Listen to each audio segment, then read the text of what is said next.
Family તમારું સ્વાગત છે ફૂડી કિચન પાપામાં। તો આજે આપણે બનાવીશું સાઉથની તેવી ફેમસ મમરાની ચૂરમુર।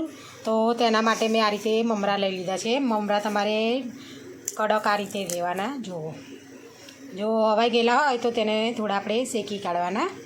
તો ખાવામાં એકદમ સરસ ટેસ્ટી ને એવી આપણે ચૂરમુર બનાવીશું। તો તેના માટે મારે આ રીતે ગાજરની જરૂર પડશે, ધાણા લીધા છે, ડુંગળી લીધી છે, લીંબુનો રસ રેડવા માટે આપણે લીંબુ લીધું છે, કાકડી ઝીણી આ રીતે સમારી છે, ટામેટાં અને કોબીજ લીધી છે।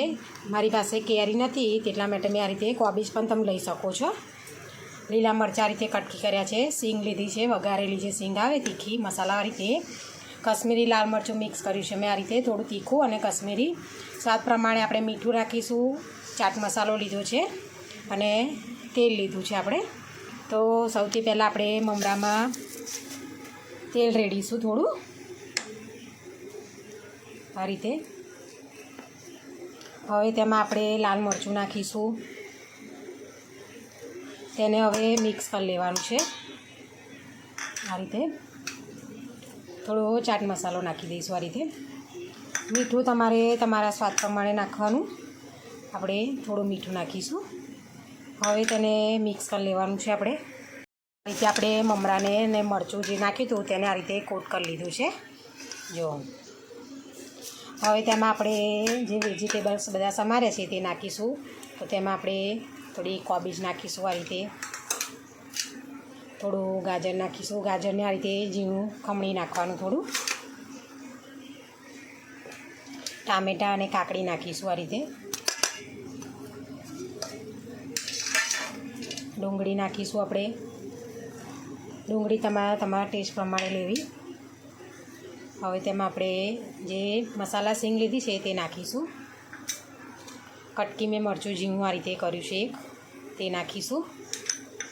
હવે ઉપરથી આપણે લીંબુ નિતારીશું, આપણે ઉપરથી આ રીતે લીંબુનો રસ રેડી દઈશું। જો હવે ઉપરથી થોડા ધાણા નાખીશું।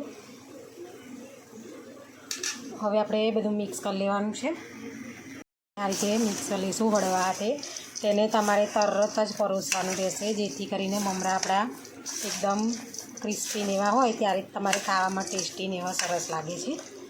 એટલા માટે આપણે વેજીટેબલ્સને નાખ્યું છે તો મમરા તરત ખવાઈ જાય તેટલા માટે આપણે આ રીતે બનાવીને તરત જ પીરસી દેવાની। ખાવામાં એકદમ સરસ ટેસ્ટી ને એવી આપણી ચૂરમુર બનીને રેડી થઈ ગઈ છે આ રીતે। જો તો હવે તેને આપણે સર્વ કરીશું। આપણી મમરાની ચૂરમુર બનીને રેડી થઈ ગઈ છે આ રીતે। 2 જ મિનિટમાં બનીને રેડી થઈ જાય છે આ હળવો નાસ્તો તમારો એકદમ સરસ ટેસ્ટી ને એવો। જો આ રીતે। તો જો અમારી વિડીયો તમને પસંદ આવી હોય તો લાઇક શેર સબસ્ક્રાઈબ કરવાનું ભૂલતા નહીં। Thanks for watching.